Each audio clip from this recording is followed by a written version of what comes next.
दोस्तों वीडियो की स्टार्टिंग कर रहे हैं आज के बाजार के साथ में। आज के दिन निफ्टी के अंदर तेजी के प्रतिशत को नोट करें तो लगभग 1% की तेजी हमें आज के दिन मार्केट में देखने को मिली, यानी कि लगभग 170 पॉइंट की तेजी आज के दिन हमें निफ्टी के अंदर देखने को मिल रही है। बात करें इस तेजी के पीछे क्या वजह निकल कर आ रही है, तो आरबीआई की गवर्नर शक्तिकांत दास की तरफ से बाजार के ऊपर एक बड़ी कमेंट्री निकल कर आ रही है। एक न्यूज मार्केट सेशन में निकल कर आई थी और सेकंड न्यूज मार्केट क्लोज होने के बाद में निकल कर आ रही है। तो ओवरऑल मंडे के दिन मार्केट में काफी अच्छी तेजी आपको देखने को मिल सकती है। तो without wasting of time video को स्टार्ट करते हैं सबसे पहली अपडेट के साथ में। यहां पर मैं आपको डेट और टाइम कंफर्म करवा देना चाहता हूं। इंडिया के लिए अभी सबसे बड़ा कंसर्न क्या बना हुआ था कि यहां पर इन्फ्लेशन तो बढ़ रहा है कंटिन्यूसली, लेकिन इंडिया अपने फॉरेक्स रिजर्व को कैसे बचा पाती है, क्योंकि अगर पता हो आपको तो इंग्लैंड के अंदर भी फॉरेक्स रिजर्व कंटिन्यूसली डिक्लाइन हो रहे और हमारी इंडियन रुपीस भी कंटिन्यूसली डॉलर के कंपैरिजन में वीक हो रही है, जिस कारण से आरबीआई यहां पर आगे निकल कर आया था। और इसी वीक हमें आरबीआई की तरफ से जो डॉलर है वो सेल होते हुए देखने को मिले थे ओपन मार्केट में। लेकिन आज के दिन जो आरबीआई की तरफ से रिपोर्ट निकल कर आई है जिसमें फॉरेक्स रिजर्व इंडिया के इस बार बड़े हैं। जी हां दोस्तों, काफी बड़ी अपडेट हमें देखने को मिल रही है। पिछले 6 महीने से इंडिया के जो फॉरेक्स रिजर्व है वो कंटिन्यूसली डिक्लाइन हो रहे थे, लेकिन अब अगर आप देखेंगे तो the forex reserve of India saw a rise by millions for the week due to the increase in value of gold holding. तो यहां पर इसके पीछे का रीजन भी बताया है कि यहां पर हमारे जो फॉरेक्स रिजर्व बढ़े हैं, ज्यादा नंबर से तो नहीं बढ़े हैं, लेकिन यहां पर कोई बड़ी गिरावट नहीं हुई है। ये बहुत इंपॉर्टेंट है और इसके पीछे का रीजन है कि इंडिया ने जो गोल्ड को होल्ड करा है, जिस कारण से यहां पर हमें नंबर्स में काफी अच्छा इंक्रीमेंट देखने को मिल रहा है। आप देख पाएंगे at the Reserve Bank of India is walking a tightrope between defending the rupee while maintaining the levels of foreign exchange. The forex reserve of the country saw a increase of around 204 millions. तो यहां पर काफी अच्छा data आज के दिन RBI की तरफ से डिक्लेयर होते हुए देखने को मिला है। लास्ट वीक आरबीआई ने जो फॉरेक्स रिजर्व के नंबर्स डिक्लेयर किए थे, वहां पर हमारा फॉरेक्स रिजर्व घटकर 4.84 बिलियन से यहां पर डिक्लाइन हुआ था, जिसके बाद में हमारा जो फॉरेक्स रिजर्व था वो हमें 532 बिलियन यूएस डॉलर का देखने को मिल रहा था, लेकिन अब वहां पर हमें लगभग 645 मिलियन यूएस डॉलर का इंक्रीमेंट देखने को मिल रहा है। यानी कि अभी के टाइम पर जो हमारा फॉरेक्स रिजर्व है वो 532.868 बिलियन यूएस डॉलर का देखने को मिल रहा है।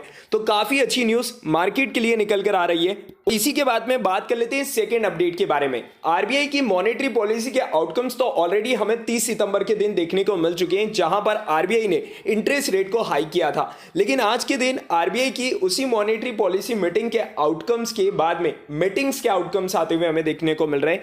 जो यहां पर मिनट्स थे आज के दिन एमपीसी मिनट्स, उसके आउटकम्स यहां पर देखने को मिल रहे हैं और उसमें आरबीआई के गवर्नर शक्तिकांत दास ने क्लियरली यहां पर इंडिया को रिप्रेजेंट करते हुए कहा है कि India to be among fastest growing economies despite global challenges. यानी कि जिस प्रकार से अमेरिका के अंदर इन्फ्लेशन बढ़ रहा है, चाइना के अंदर कोविड की सिचुएशंस बढ़ रही है, कंटिन्यूसली वहां पर लॉकडाउन लगाए जा रहे हैं, तो इसे ग्लोबल क्राइसिस के कारण भी, यानी कि रशिया और यूक्रेन के कॉन्फ्लिक्ट, चाइना और ताइवान के कॉन्फ्लिक्ट के कारण भी यहां पर इंडिया की जो इकोनॉमी है वो बहुत तेजी से ग्रो हो रही है। तो ये एक बहुत पॉजिटिव सिनारियो हमें मार्केट के लिए देखने को मिल रहा है। इसकी डेट और टाइम भी मैं आपको कंफर्म करवा देना चाहता हूं। ये न्यूज भी अभी रिसेंटली 14 अक्टूबर 2022 आज ही के दिन निकल कर आई है, जिसमें आप देख पाएंगे as per the minutes of the MPC meeting release by the RBI on Friday. तो यहां पर काफी अच्छी न्यूज मार्केट के लिए आज के दिन आरबीआई के गवर्नर शक्तिकांत दास की तरफ से आते हुए देखने को मिल रही है। India is expected to be among the fastest growing major economies this fiscal geopolitical turbulence notwithstanding. RBI governor Shaktikanta Das, अगर आपको पता हो तो मैंने आपके साथ में एक अपडेट शेयर करी थी ठीक 2 दिन पहले आईएमएफ की तरफ से, यानी कि इंटरनेशनल मॉनेटरी फंड की तरफ से, जिसमें मैंने आपको बताया था कि उन्होंने भी आने वाले फाइनेंशियल ईयर 2022-23 के लिए जो जीडीपी है उसे फोरकास्ट किया है, जिसमें ऑलरेडी काफी ज्यादा डेवलप कंपनीज के भी नाम थे, कंट्रीज के नाम थे। लाइक इंडिया का नाम तो था ही, लेकिन साथ ही साथ यूएस का नाम था, चाइना का नाम था, वहां पर रशिया का नाम था। लेकिन अगर वहां पर नंबर्स को एनालिसिस करें तो आईएमएफ की तरफ से जो ग्रोथ फोरकास्ट करी गई है जीडीपी की, उसमें इंडिया नंबर 1 पोजीशंस पर देखने को मिल रही है। तो न्यूज काफी अच्छी है। और बात करें कि इस वीक भी मार्केट काफी स्टेबल मोड में देखने को मिला, जबकि हमारे भी इन्फ्लेशन के नंबर्स काफी अच्छे निकलकर नहीं आए हैं और साथ ही साथ यूएस के भी इन्फ्लेशन के नंबर्स अच्छे निकलकर नहीं आए, लेकिन उसके बावजूद मार्केट ने अपने आप को संभाला है। और उसके पीछे का अगर मैं आपको रीजन बताऊं तो सबसे इंपॉर्टेंट रीजन है निफ्टी बैंक का। जी हां दोस्तों, निफ्टी बैंक ने इस बार मार्केट को बहुत अच्छे से संभाला है। यहां पर आप देख पाएंगे निफ्टी बैंक के अंदर आज के दिन हमें लगभग 1.76% की तेजी देखने को मिल रही है, यानी कि ऑलमोस्ट 680 पॉइंट की तेजी हमें निफ्टी बैंक के अंदर देखने को मिल रही है। और अगर आप निफ्टी बैंक की पिछले पूरे वीक की परफॉर्मेंस देखेंगे, यानी कि पिछले 5 दिन की परफॉर्मेंस देखेंगे, तो यहां पर आप देख पाएंगे कि 530 पॉइंट की एक काफी अच्छी रिकवरी हमें यहां पर निफ्टी बैंक के अंदर देखने को मिल रही है। तो डेफिनेटली इंडिया का मार्केट अदर कंट्रीज के मार्केट से काफी अच्छा स्टेबल मोड में देखने को मिल रहा है।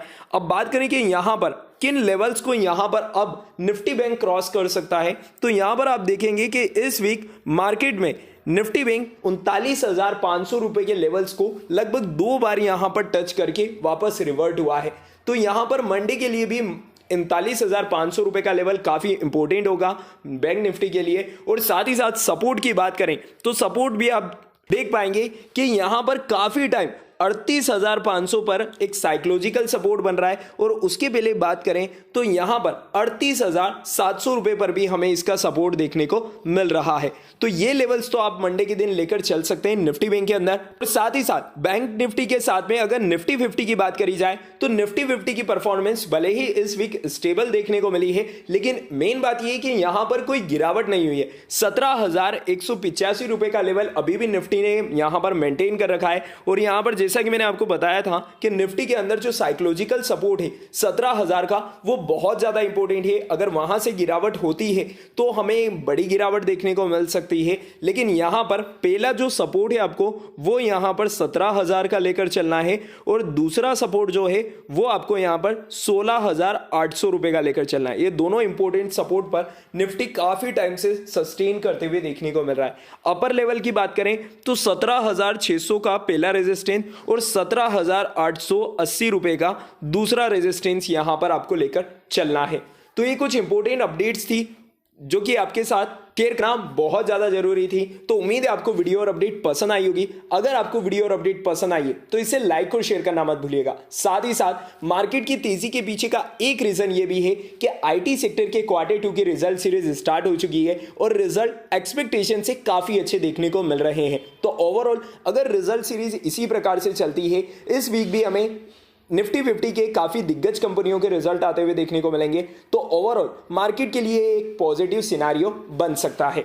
तो बिना पैनिक लिए आप अपनी पोजीशंस को होल्ड करते हुए चल सकते हैं।